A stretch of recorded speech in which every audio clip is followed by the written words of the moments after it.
Conor, thanks very much for taking time out of your hectic schedule ahead of Punchestown 5-day Spring Festival starting, of course, on Tuesday, April 29th and runs into Saturday, May 3rd. I suppose it goes without saying, I'm sure you're very excited now at this stage, Conor. Hi, Davey. Thanks a million for coming to Punchestown, and you're obviously very welcome. And yeah, as you say, preparations are well underway at this stage. We're putting the final touches in place, and yeah, we're very excited. And it kind of gets to this stage where you're just, I suppose, looking for to kick off and get going. But thankfully, it's shaping up to be some incredible week, both on and off the track, and we're very excited and can't wait. And of course, great news this morning from Nicky Henderson, Seven Barrow Stables, that Constitution Hill will travel over and line up in next Friday's Boodles Champion Hurdle. Yeah, definitely. I suppose it's since Cheltenham, it's the clash we've all been waiting for, the one we all want to see. And, you know, it's such an integral part of Punchestown to have that UK involvement and to renew those rivalries on this side of the Irish Sea after your big spring festivals in Cheltenham and Aintree. And Constitution Hill, he's one of the blockbuster acts I think everybody wants to see, and I think he's going to get some unbelievable reception here in Punchestown. I was fortunate enough to be here when Sprinter Sacra was last here. Obviously, Nicky Henderson, a fantastic supporter of Punchestown, and it was an incredible day's racing. And I think Friday is going to be it's going to be something really, really special. But it's fantastic, obviously, to have Constitution Hill coming over, and as I said, UK runners are such an important part of the festival, both in terms of, I suppose, the appeal for the UK racegoers to come to Punchestown and experience all that Punchestown has to offer as well. And it's something we've strategically focused very heavily on in recent years. And I think that's bolstered this year with the Albert Bartlett Triple Crown Series, which is essentially a series throughout Ireland and the UK. We've 6 races in the UK, 6 races in Ireland, with a grand final here on the opening day of the festival. And, you know, that obviously has been a significant help in raising the profile of Punchestown, and I suppose giving that Punchestown message to more and more trainers across the water in the UK, and it's certainly paying dividends. The first 3 days alone, we're due to have 56 UK entries racing here at Punchestown, which is a phenomenal number, and obviously that you would certainly like to hope and think will increase as the week goes on. But it's it's a fantastic position to be in, and I think it's very important for racing in general that the UK courses come across here and renew those rivalries and take on the Irish horses as well, and it's what everyone wants to see. So hopefully, most importantly, they all come over safely and they go home safely, and I think we're in for some 5 days of action without a doubt. Absolutely, and we can't forget about Golden Ace. She may have been lucky with State Man falling at the last, but she comes here as the champion hurdle winner. So again, another English horse and a mare as well. And obviously her going to clash against Constitution Hill and Stateman again. Yeah, absolutely. And as you say, Golden Ace is the champion hurdle winner, and Jeremy Scott obviously coming across here to Punchestown. All the reports from the Golden Ace camp are very bullish, and I think, there's a huge factor there that they want to, and I don't want to take anything away from a champion hurdle winner, but they also seem to be very excited to be in the lineup and really prove that Golden Ace wasn't just there to take part of the numbers, or wasn't just that lucky horse. And it adds to the spectacle of the race. And obviously State Man looked to have it all in his grasp in Cheltenham. Coming down to the last, we all know what happened there. So, obviously State Man then lining up for Willie Mullins, it's going to be some race. It's one of the races of the ages, and on the Friday of Punchestown, it's going to be very, very special, and I certainly looking forward to it. I can't wait. It's brilliant. And of course, on day one, then we see local trainer and owner Barry Connell. He only has a short journey to make to come here with Marine Nationale. Can he back up his Champion Chase win from Cheltenham under Sean Flanagan? And Fact the File, of course, the Ryanair winner, is going to drop back and trip back to 2 Mile, which of course is going to be an unbelievable clash. Yeah, and that's, I think, the real beauty, looking ahead to the clashes right throughout the week. As you say, obviously the Champion Chase, the feature race, the William Hill Champion Chase on day one of the festival, Fact the File.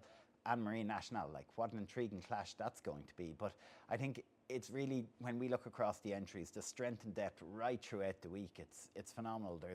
There's a really mouth-watering clash each day, like, you know, and yeah, I've no doubt, you know, we'll get some surprises along the way, but it's fantastic. It's fantastic. It's obviously, look, the Punchestown Festival, it's obviously 5 days of very top quality racing. It's the culmination of the National Hunt season. We've over €3.5 million in prize money. You know, it's the largest corporate hospitality event that there is in the country. We get huge volumes of racecourse, and like, obviously, I think, as most people will know, the climate in Punchestown can often be very different to everywhere else, but I'm nearly afraid to say it. But looking at the forecast next week, all the stars just look like they're going to align. Please God, and hopefully they do. But, you know, even more so than that, I think it's the tradition of Punchestown. I grew up not too far away from here, and I used to get off school. My first introduction to Punchestown was to get off school and come racing, like, you know. Sadly, that tradition has since faded away. We're working hard on getting all the kids back out of school again, but I think it's the tradition of Punchestown, and be that locally as well. It's such an integral part of the local community. And, you know, we obviously, last year, we brought our start times back to the more traditional start time of 2:30 on the Tuesday and the Wednesday, and we've extended that now as well to the Thursday. So our first race is 2:30 every day except Friday, where we're 3:40. But it's yeah, like, it's really the tradition of Punchestown. That's been one of our key focuses this year as well, is to instill that tradition for the generations to come, and to, I suppose, safeguard Punchestown as well, and really, I suppose,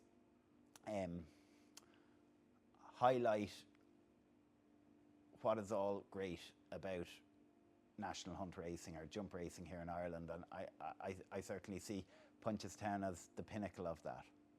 Absolutely, and I think Wednesday, another, as you said, there's great clashes. Yeah, there's going to be every day, but Wednesday there could be a great clash, of course, in the Mayor's Grade 3 bumper. Bambino Fever, champion bumper winner under Jodie Townend, will take on Paddy Toomey's C.O. Lynn, who won the Grade 2 Aintree bumper. Yeah. So, you know, that's great, a mayor's race like that, and we see a great clash with those. Obviously, Billy Lee won't be able to ride C.O. Lynn this time. I'm pretty sure Barry O'Neill's going to take up that job.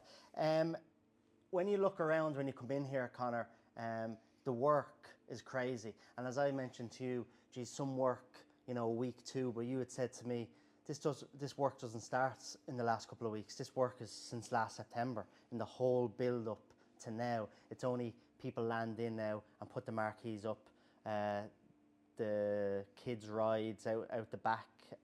Everything starts last September, but it all just comes together at the end. Yeah, I suppose that's it, Davey. We see it all come to fruition at this stage. But look, I'm extremely fortunate. I have a fantastic board of directors behind me here in Punchestown who give us great support. But even more so than that, my own team here in Punchestown, they make my job very easy, and that's because they are really, really so good at what they do. And more so than anything next week, and it's a feeling I always have, it's seeing all their efforts and their work come to fruition. And, you know, I'm always very proud of them, and seeing what they do and seeing the pride that they take into it. They take it personally. They're so invested in Punchestown, and that's really, I suppose, what makes that difference. And as you say, at this stage, you know, the Punchestown Festival is going to happen next Tuesday. There's no doubt about that. And it's all the dedication and the commitment and the months of work. The reality is, the Punchestown Festival, the preparations for it really start last September. You know, obviously, you know, every client we have, they all get a personal phone call throughout it. It's that personal touch that we try to set ourselves apart here in Punchestown with. And it's really is, look, they make my job very easy, and, you know, they do a phenomenal team. Be that the team I have in the office, the team around the site here in the grounds, and of course the team at the racecourse. They do such a fabulous job. And while, don't get me wrong, these are all such important elements of it, you know, we have fantastic sponsors who are invaluable. to providing the prize money that we have and the quality of racing to attract those big names across. Obviously, the largest corporate hospitality event in the country. We'll do over 20,000 corporate hospitality meals next week. Do you know, again, obviously another very important part of it. But all of that somewhat becomes irrelevant if your track isn't right. And, you know, our clerk de course, Brendan Sheridan, racing manager Richie Galway, Sean Ryan, and all of his team out on the track. The job they do is absolutely unbelievable. Do you know, it's the one thing, do you know, the ground to attract those horses, and particularly kind of at the end of the season. Yeah. But they get it absolutely spot on every time. And do you know, it's even the work and I suppose you don't necessarily always take into account what's involved in that. Like, we essentially have fresh ground every day. So we have 5 hurdle tracks, we have 5 chase tracks, and the cross country track to deal with. Like, the guys have been watering that track since just after Cheltenham. Like, you know, it's sadly not a case that you don't know what weather's coming your way. You obviously want to make sure your track doesn't get away on you and you can deliver that expectation. Like, it's a fantastic privilege, the Punchestown Festival, don't get me wrong, but there's a huge pressure on the team as well to deliver. Yeah. And, you know, to ensure that, be it Constitution Hill, be it Statement, be it whatever horse that turns up, that the ground they produce out there is absolutely perfect jumping ground. And no different, the owners and the connections and the people coming racing, that they get the experience that we want to deliver inside here as well. So look, it's very much a huge team effort, yeah, no, I'm very proud of them, and more so than anything, I'm looking forward to next week, to hopefully having a fantastic week and seeing that come to fruition for them. And I've no doubt come Saturday night they'll enjoy it too. I'm sure they will. And I suppose the morning of heavy rain is no harm. Yeah, puts absolutely. the track just in the right place, because next week then we're hopefully, please God, going to look forward to plenty of sunshine. So the ground should be in great shape. I seen out on the track this morning people schooling on the cross country course, you know, getting their horses prepared for the cross-country races next week. And I suppose where we had a real good chat, and we shared transport over in the Czech Republic onto the Parada Beachy. Obviously it's iconic for its race, cross-country. You do it so well here. Do you learn much from that, what they do in the Czech Republic? Yeah, absolutely. I think no matter what, and like I'd always say it, we won't always get everything right. We'll absolutely make mistakes. But I think the most important thing is that we're trying. If we make a mistake and it doesn't work out, absolutely we go and we do something different. But unless you're trying, you're not evolving. And I think if you're standing still, you're going backwards. So we're always, you know, very conscious to get out there, no different than, you know, be it Shona Draper or Sean Crowe. The focus that they've put on the UK this year and the race courses they've visited, you learn something everywhere you go. And no different to the team, be it selling hospitality or tickets. If you're sitting there waiting for the phone to ring and business to come at you, you're going to be waiting. Yeah. So like, you have to go out there and get it. And no different, we were obviously on the way to Parada Beachy, Cocoa Beach, obviously the big Irish runner that day sadly wasn't to be. It was going so well till the third last. Absolutely, yeah, no, absolutely. And you know, I think no matter what, you always get a learning from there, no matter where you go. And you know, it was a great experience. And to some extent, I think it the real eye opener it had for me. And don't get me wrong, it was a fabulous spectacle. It was very well attended, and even the theatrics of the race, it was a real sense of occasion. But then you look around at the facilities, and it kind of reminded me. Thankfully, I wasn't around 40 years ago, but to my mind, it probably would be what I would have envisaged Punchestown to be 40 years ago. Like, you know, without media rights, they've no media rights value whatsoever. They get very limited funding from government. And, you know, in some sense, it gave a huge sense of appreciation to us of how far ahead of it we are in many respects too. And very lucky. And very lucky. And the importance of ensuring to maintain your revenue streams. Do you know, we obviously, the Punchestown Festival is a huge part of our business, but we're so reliant on that. We're so reliant on media rights, and like looking ahead into the future to safeguard the business so that Punchestown, which is, you know, a very, very special place here. It's such an asset, but we need to future-proof that for the generations to come. To a large extent, we're only custodians of that, but it's, you know, that's 5 days of the year. It's a massive site to maintain and a facility to fund for the rest of the year. And you're always just trying to, I suppose, look at creating additional revenue streams to help diversify that. And that was the real big thing, being honest. It might not be what you might expect coming out of part of Puichi, but that was the one big thing I took out of it. I was actually very surprised about, you know, the poverty but I'm not knocking, don't get me wrong. No, it was a fabulous race. It was, but in credit to them, it stood out that way. But the crowds was just absolutely incredible. Oh, unbelievable! There was people there just for the markets. They didn't even know there was a race on. There was something there for everybody. I thought that was yeah, very much so. Special. And again, I certainly don't want to knock them because, to be honest with you, we're just very fortunate that we have the support of government to the industry and the money that the industry benefits from in that regard, from a media rights perspective, which sadly for them they don't have that. But it was just, I suppose, a real eye opener, really on that side of it. But yeah, like, you know, going back to say the Banks race, like it's such a unique factor, particularly in Ireland, of Punchestown. You take the Latouche that we'll have on Thursday, over 35 obstacles. And, you know, what always amazes me is obviously a race over 4 miles that has the tightest of finishes. The past few years, the finishes have been literally down to the wire. But look, that's probably the favourite race from my perspective of the week. And yeah, no, it's one of those, I think, unique traditions in Punchestown. And no matter where you turn here in Punchestown, there's a tradition right across the board. And it's just, I suppose, very important that we keep them alive.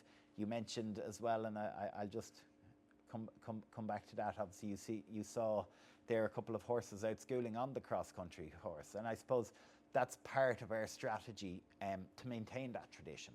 Obviously, from a welfare point of view, because it's such a unique course, you want to ensure that every runner, when they go out there, has experienced the Banks and the cross-country course here in Punchestown before they arrive. So every runner that runs over the Banks here in Punchestown does have to school them here before they come to race. And that's the opportunity you provide to them.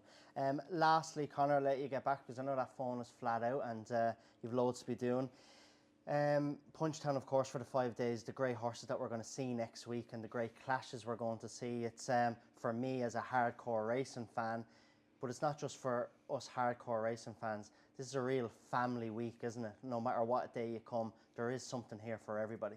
Yeah, absolutely. It's obviously a great week from a racing perspective, and we've so many clashes coming across. Like, thankfully, as I said, it's shaping up to be some week. Like, even ticket sales in advance are absolutely through the roof. And the great thing to see from that as well is our UK audience is taking a significant surge as well. So it's the importance of the Punchestown Festival then, be it to the local economy as well, with hotels, with bars, restaurants. It's an important that the local community benefit from Punchestown as well. But as you say, be it from a fashion perspective, we obviously have the Bollinger Best Dressed Ladies competition that runs throughout the week with the final on Friday. Festival Saturday is all about the younger generation, and that's been a phenomenal success story. You know, it used to be a non-festival day. It became a festival day, I'd say about 10 years ago at this stage. And within that time, it went from an attendance of 2,000 people to, I think, the high of about 37,000 people. That's obviously there's a whole host of family entertainment on offer. That's in conjunction with Brific and Fruit Shoot. A whole array of children's entertainment, particularly on the Saturday, right throughout it. You obviously have your social racegoers, Friday being the big day from a social perspective. You know, the shopping village. Obviously, everyone has different reasons to come to Punchestown, and I think everyone takes away different memories from it. They've different, as much as anything, it's a fantastic place. I think even for the local community, the amount of local people you'd meet, and it's one of those dates in the calendar that's, I think that we all look forward to every year, and I'm certainly looking forward to it. And please God, I hope that everyone that comes through the gates next week enjoys themselves and enjoys what the Punchestown experience has to offer.